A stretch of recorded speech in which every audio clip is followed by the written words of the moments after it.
I'm not going to Abidjan, not because I don't want to go to Abidjan, because they waited for us and gave us something prohibitive, because they don't want me to compete with their own airline, Cote d'Ivoire.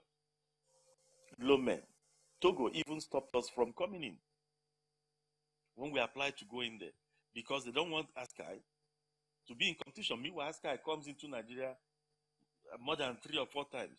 The Askai, in fact, is about doing local flights here. These are the issues. We lost over $1 billion on the West Coast. Over $1 billion. Whatever we are making here, we are losing it at the West Coast. The price, if you don't want to know the charges we are incurring flying the West Coast, we decided to bring in our Embraer jets, which is a 50-seater jet, to do some of the, like now we decided to remove Freetown from the Lagos, Freetown, Banjul, Dakar routes. We're now doing Freetown direct. Without us, the economy of this country will go down. Without the airlines, we are driving the economy within. We deserve to be helped. Nigerians they say services are poor. Why won't services be poor? In the morning, you have about 2,000 passengers queuing to pass through one security scanner. Your pilots have been at the airport for your 6:50 flight, sitting inside the cockpit, waiting for passengers to come on board. Passengers are held up at the queue because there are so many people trying to pass through one security scanner at that peak time of the day. For 6:50 flight, they end up getting to the flight about 7:50. 1 hour they would have used in landing in Abuja is already gone. That airline must announce delay in Abuja. So people don't know why all these delays. And a lot of things. The federal government came up with the ease of doing business program. That is a fantastic idea. If only that could be observed to the letter, this country will be a better place to be.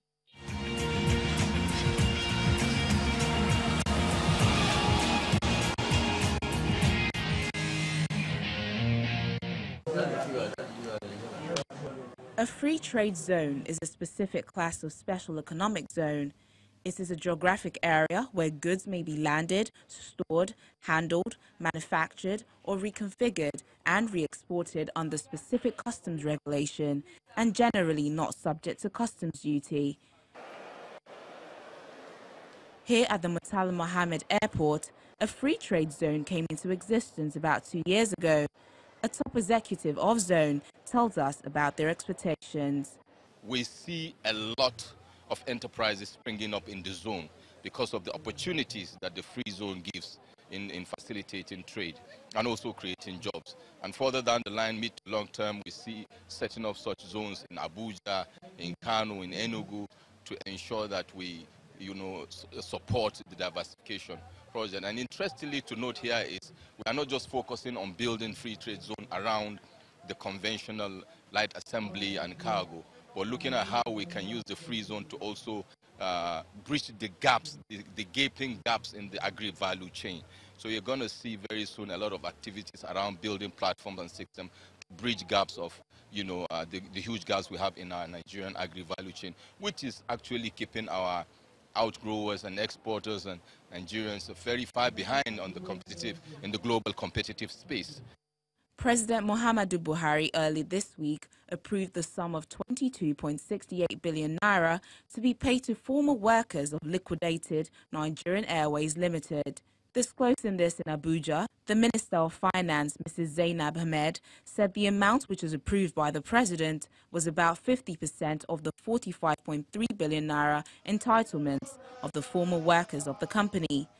This comes on the heels of a protest held by the retirees at the Ministry of Finance last week.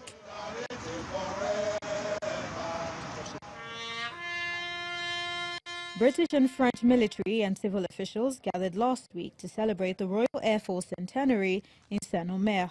In October 1914, the northern French village of Saint-Omer, close to the English Channel, saw the birth of the British Military Flying Corps.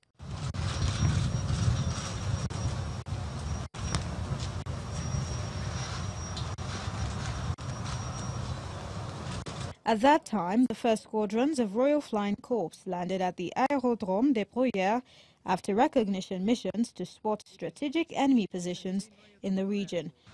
In remembering what we have sacrificed together, we celebrate the values we share and the enduring friendship between our two nations.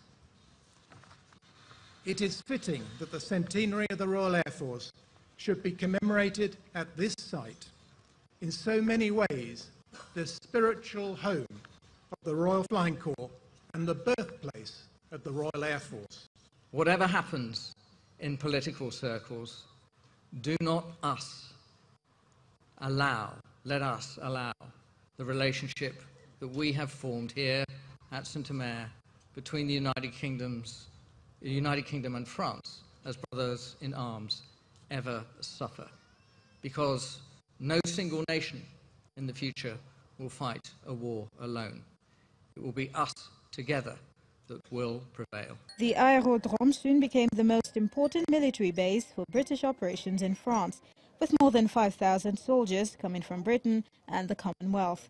The historical episode created tight links between the Royal Air Force and the French city of Saint-Omer until today.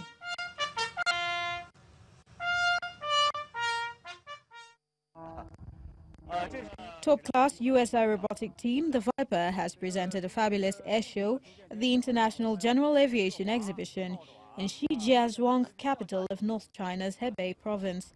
The Viper boasts a long-established reputation for its breathtaking aerobatic skills of high difficulty. The pilot, as well as founder of the Viper Air Show, Jason Newberg, staged a stunt performance at the exhibition that kept spectators on the edge of their seats.